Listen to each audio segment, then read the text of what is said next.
Hello and welcome to Vlogmas Day 2. I'm getting sick, hopefully not, but I feel like I am. So I'm just kind of throwing this together. So if I've talked about this before, pretend I haven't. Okay, so today we're going to talk about the history of the Belgian Shepherd. Now, if you watched yesterday's, you will know that I have a Belgian Tervuren by the name of Boreas. He's all black. We'll get to that. So I thought it would be fun to kind of go over the history of this breed because it is kind of sort of ish a Welsh known breed. Clear as mud. Okay. So we're going to start this way. I'm going to explain to you the 4 Belgian Shepherd breeds. Now I'm going to get this out of the way. I get a lot of flack when I refer to them as Belgian Shepherds because in the United States we call the breed name is Belgian Sheepdog. I call them Belgian Shepherds because I first found them when I saw an owner from another country and they referred to them as Belgian Shepherds because other countries call them Belgian Shepherds as well. The UK, for instance, their UK Kennel Club has them as Belgian Shepherd dogs. So that's why I'm aware in the US they're called Belgian Sheepdog. We'll get to that. So in the United States there are 4 breeds of Belgian Sheepdog, Belgian Shepherds. There are Belgian Sheepdog. They are a long-haired, all-black, medium-sized herding dog. All of these dogs are going to be medium-sized herding dogs. They're all going to look pretty similar. So the Belgian Sheepdog is all black with a long coat. The Belgian Tervuren is black and fawn variations. Sorry, Honor and Zephyr are playing. Oh, Bob, are you okay? Okay. So Belgian Tervurens are black and tan, long-haired. This is called fawn coloring. Sorry, I have my notes down here, so this is the type of coloring you kind of think of German Shepherds with, right? And then we have Belgian Malinois, and if you've heard of a Belgian Shepherd breed in the United States, it's probably the Malinois. This is a short-haired fawn coloring, black and tan. And then you have the Belgian Malinois. They are the rarest of the 4 breeds in the United States. They almost don't exist in the US anymore. And they are a wiry-coated fawn color, black and tan. So a wiry coat, if you think of like the coat of a Jack Russell Terrier or an Irish Wolfhound, that's the type of coat they have. If you watched my video yesterday, you may be confused because I said that my all-black Belgian is a Tervuren. This is why. So in pretty much every other country, the Belgian Shepherd dog is 1 breed, 4 coat types. So a dog would be registered as a Belgian Shepherd dog, Groenendael type, Groenendael coat type. And those names, the Groenendael, the Laikenois, the Malinois, and the Tervuren, come from the towns that they were originally bred in and developed in. The United States split them into 4 separate breeds. So instead of having 1 breed, 4 types, we have 4 separate breeds, and that is the Belgian Sheepdog. We dropped Groenendael. So Belgian Sheepdog is all black. Belgian Tervuren is fawn and black. Is fawn, tan, and black. Belgian Laikenois are tan and black, wiry, and Belgian Malinois are tan and black, short-haired. I will do a whole nother video on the consequences of that decision to split them into 4 separate breeds when the rest of the world does not. But just briefly on the history, it was a decision, so they were not originally 4 separate breeds, they were 1 breed. And there was some political issues with what was winning in the conformation shows. And the black Groenendael coat type was preferred by most judges at the time, and that was obviously a problem for people that were showing Tervuren coat types, Malinois coat types, and Laikenois coat types, specifically the Tervuren coat types. And so it was petitioned by the clubs of the coat types to have them split into different breeds. It was a very political decision. It was not really a scientific one in the sense that, like, a breed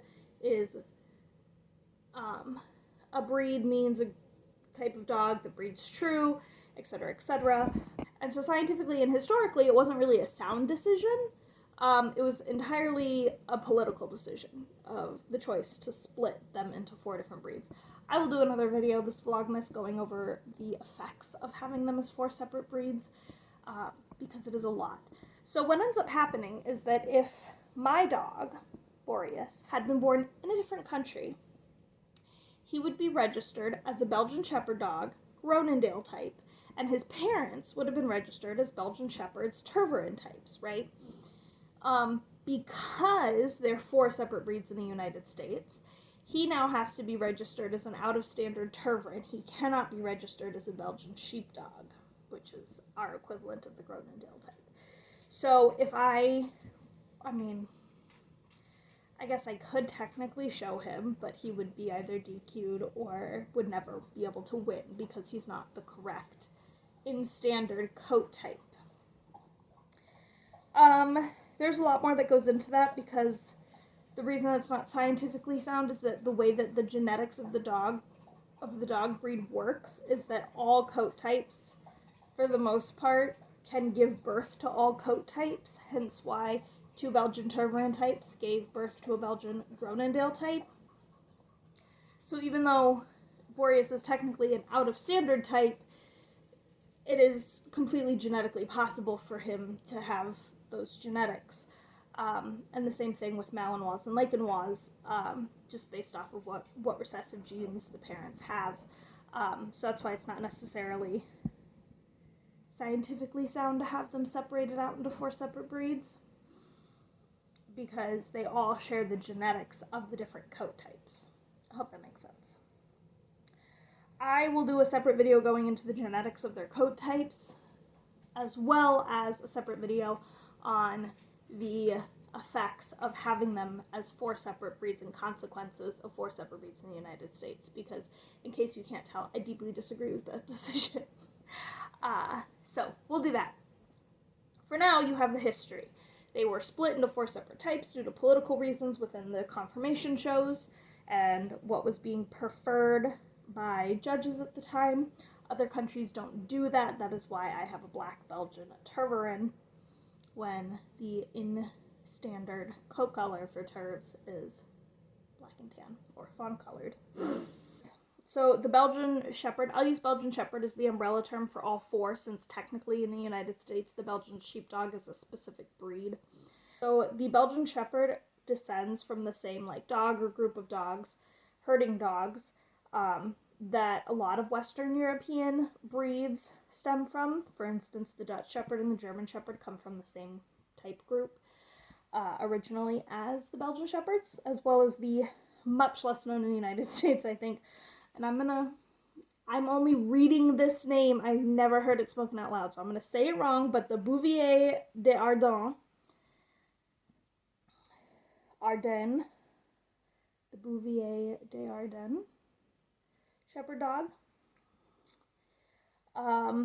And so all of those breeds kind of originated from one dog or one group of herding dogs in Western Europe, and then ended up splitting into different breeds. This is why a lot of those dogs look very similar, and a lot of people have a hard time telling apart Malinois and German Shepherds, for instance. So they descended from those, and again, the different coat types were developed in different sections of Belgium. So Groenendael, Laekenois, Malinois, and Tervuren all are named after the cities from which they were bred and developed from. And once again, I'm going to have to do another, so that's 3 videos now that I'm promising you guys during Vlogmas about the herding styles. So to understand the herding styles, you have to understand how the United States does herding versus how Europe does herding. And so, much like German Shepherds, Belgian Shepherds were herding dogs. And very briefly, The United States kind of categorizes herding into 3 different herding types. There is driving, which is, so the 3 herding types that you'll see in the United States is driving, which is what like cattle dogs do, like blue heelers, where they nip at the heels of the animal and drive them forward. That's a driving type of herding. Fetching type of herding is what you see more in like border collies, where they'll get in front of the sheep and stare them down and use their body language to move and turn the sheep and move them through sometimes relatively complex courses. And then there's tending, and those are kind of what German Shepherds do, and they act as a living fence to keep the sheep together while the sheep graze. They'll move the flocks, but at a lower pace, at a much slower pace than driving and fetching dogs will, and their main job is to just kind of sit with the flock and keep them together and then move them as necessary. That's how the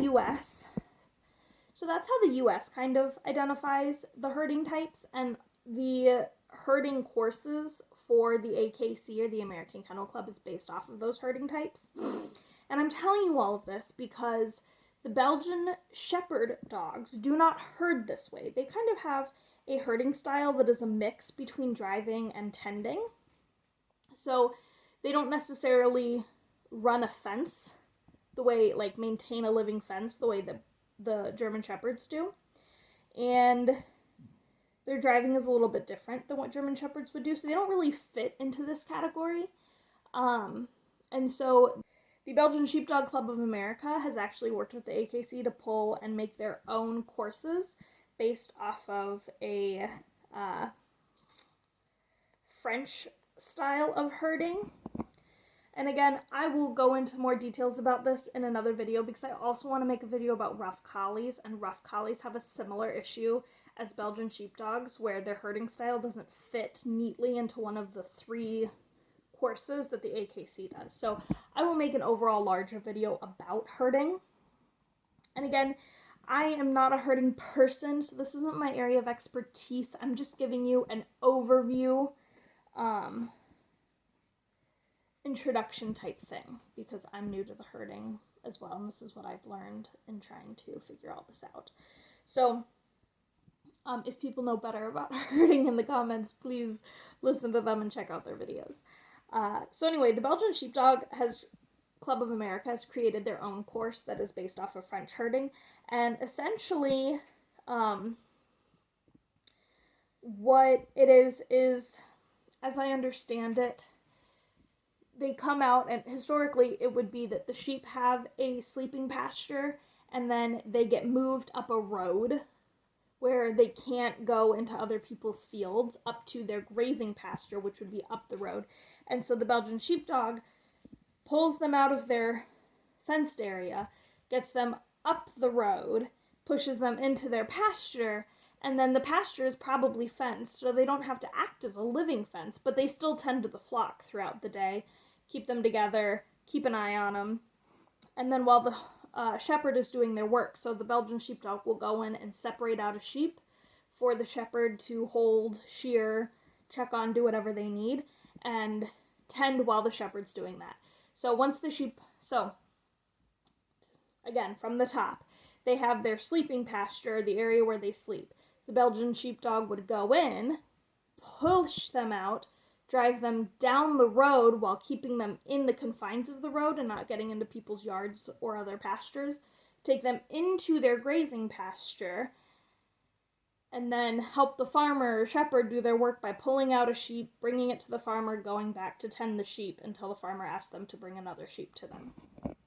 So this is slightly different than the 3 types that the United States has, and so the Belgian Sheepdog Club of America has created their own course that you can have your shepherd compete on and grade it on, which is more, a course that's more accurate to what historically the Belgian sheepdogs were bred for, and Belgian shepherd breeds in general. The other thing that is different from the French course that the Belgian Sheepdog Club of America has put together, and the courses used by the AKC, is that the AKC has more stringent requirements on how many sheep are allowed on the course, and the Belgian sheepdogs are more used to working with large flocks, or larger flocks. And so, and cattle, they're used to working with cattle as well. More cattle, more sheep flock, a larger sheep flock. And so the French course that the Belgian Club of America has put together allows for more cattle and sheep on the course. Now, this isn't to say that the Belgians aren't successful in regular AKC standard herding trials. In fact, one of the first, if not the first, advanced titled dog was a Belgian.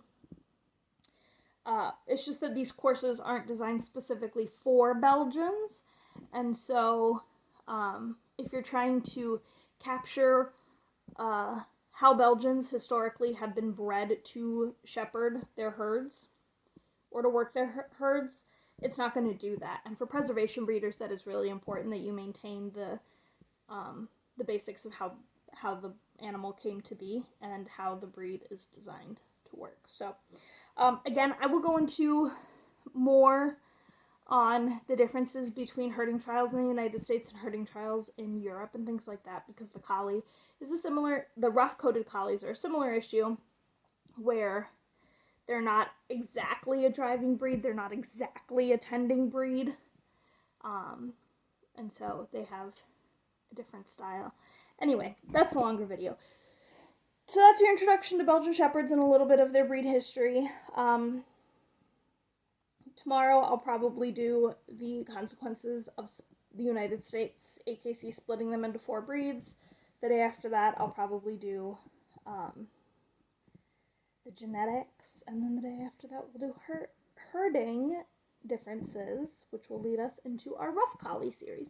I know I do still have a series on the intersection of animal training and psychology. I'm still working on those. I've just been really busy, and like I said, I'm not feeling well, so this is what I was able to throw together for today. So anyway, thanks for tuning in. Hope you enjoyed. We will see you